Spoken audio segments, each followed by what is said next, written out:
In this video, we're going to examine how we can use vector equations to relate the positions of two objects, one which is stationary and one that's in motion. So in this diagram that I've drawn here, I have a stationary object at point P, and I have an object that starts at point A that's going to move along the direction vector indicated by B. So it's heading towards the right. What I'm hoping to determine here is when will that object that originates at A be at its closest point to P? We can see from its starting point there's actually a fairly large distance between A and P, but as the object moves from A along this line that's indicated, it's going to get closer and closer until finally it hits this point. Let's call this point R. And that will actually be the point where that moving object along the line is as close as possible to the stationary object. Geometrically, the significance is that they will be closest to one another when that line PR is perpendicular to the line AR. With vectors, of course, we can communicate this information in another way. What we're actually saying here is that the vector between P and R, when dotted with that direction vector B, which indicates the direction of the line, that dot product is going to be 0 if those two vectors are perpendicular. Determining the vector B would be fairly straightforward. In the context of this question, that vector would likely be given to us. It's finding the coordinates of R that can be a little bit trickier because that point wouldn't be given. If it was, we would already know where the closest point is to the point P. So we would have the coordinates of P, and we would also have likely the starting point A and the vector B that would kind of help us along.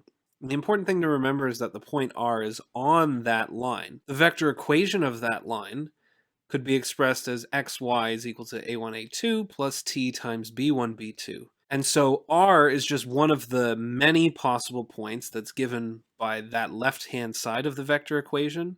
So I can actually give the coordinates of R by just saying its x value is a1 plus b1 times t, and its y value is a2 plus b2 times t.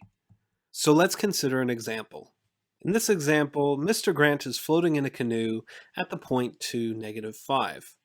If Mr. Watt goes by on a route given by this vector equation of a line r is equal to 5, 1 plus t times -1, -3, determine when they are closest together. We know our stationary point, P, has coordinates 2, -5. From the vector equation of a line, we know that the point R has coordinates 5 minus t and 1 minus 3t. And remember, we know that when Mr. Watt is closest to Mr. Grant's position, the dot product of the vector between them and the direction vector of Mr. Watt's boat is going to be 0. So the first thing we need to do is find the vector PR. This is just a simple matter of finding the vector between 2 points, where I will subtract the coordinates of the points to get the components of my vector. So here I've set up my components. I haven't simplified yet, but I took the coordinates of the point R and subtracted the coordinates of the point P. And so fully simplified, my vector PR is 3 minus t and 6 minus 3t. So I know the dot product of the vector PR and B has to equal 0. So I've set that up here, and now I'm going to multiply the components together. So I'll do the x components multiplied together plus the y components multiplied together. And that all has to equal 0. So now I've created for myself an equation with one variable that I'll be able to simplify fairly quickly and solve. So by distributing and gathering like terms, I have solved for a t value of 2.1. So what that means is it takes approximately 2.1 seconds from when Mr. Watt starts moving to when he's at his closest position to Mr. Grant. I could even go one step further, and by finding the magnitude of the vector PR, determine the distance between them at this time. So I've plugged in the components of my vector PR, but I made sure to substitute in that t value of 2.1 seconds, because again, they're only closest to each other at that time specifically, so I need to evaluate for that value. And if I were to simplify things here, what I would get under the root sign is 0.9, which is approximately 0.949 meters. Questions of this type are fairly common, but they can be repackaged in a lot of different ways.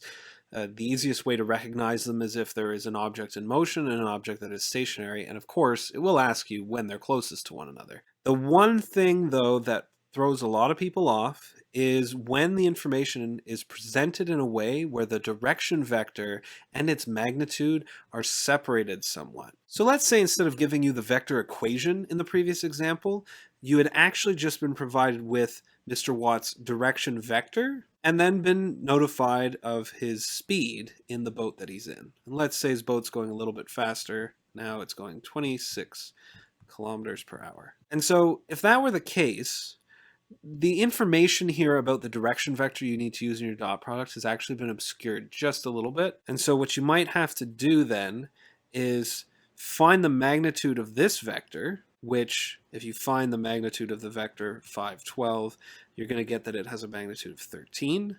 And so you can see that those two numbers obviously don't match up. And so what you need to use as your vector in this problem is actually a scaled up vector. The magnitude of the vector provided is actually half what it needs to be to match the given speed. And so what I do is I just double the vector to double its magnitude.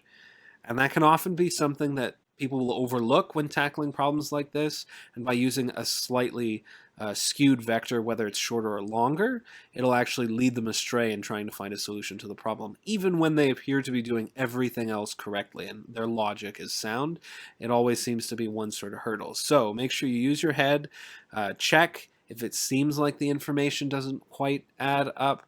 It only takes a few seconds to verify that things are working consistently, and then you can move ahead with the rest of the solution.